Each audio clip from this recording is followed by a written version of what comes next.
I just dropped something.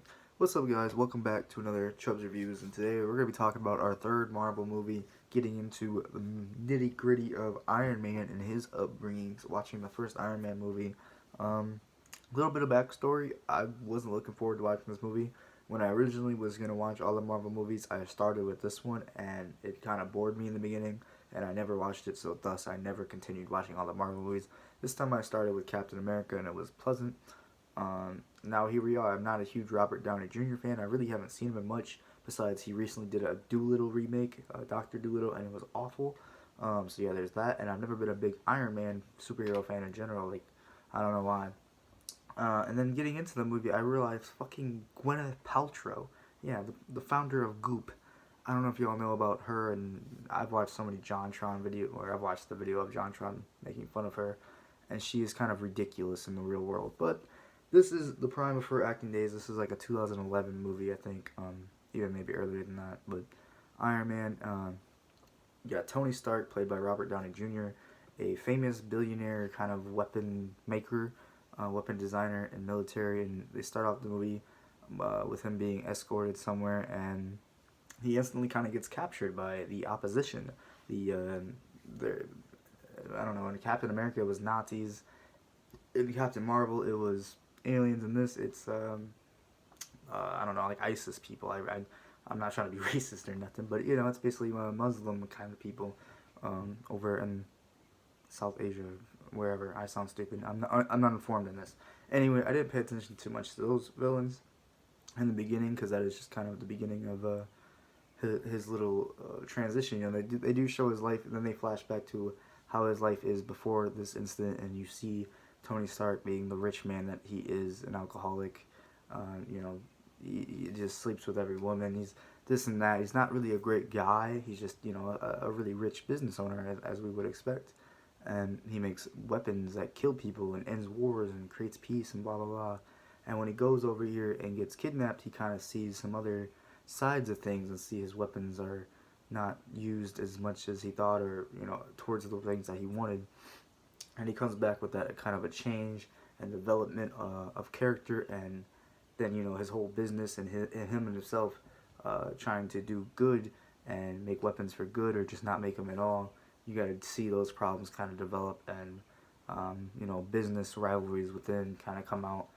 I think that's all I'll spoil for you guys. Hopefully I didn't spoil too much, but you know, that's the premise of the movie. And Gwyneth Paltrow plays as a girl named Pepper, basically Tony Stark's assistant the entire movie, but she is really loyal, very kind to him. You could tell that's kind of Tony Stark's only person that is there for him, truly. Even though he is rich and has all this money and is around people, she's the only one that's really there for him.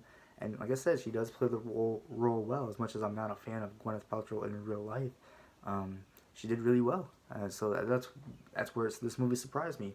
I liked Gwyneth Paltrow. I liked Robert Downey Jr. He actually played the drunk guy very well. I'm sure that's how he is in real life. You know, being an alcoholic, kind of getting arrested, not caring.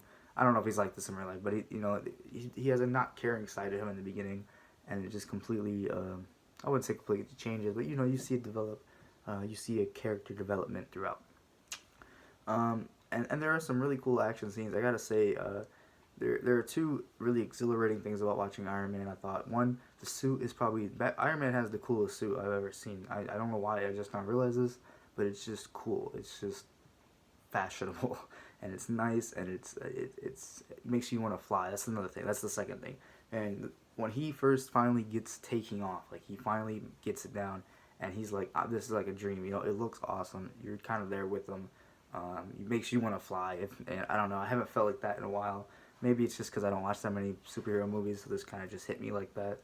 Um, but overall, it was pretty good. It was entertaining. Action scenes were pretty good. The final, I almost said boss, but the final, not boss, but the villain of the movie, he's okay. I do like the way they kind of hyped it up as equals. You know, for once I kind of got an equal battle of villains at the end. I guess they did with Captain America too, but anyway.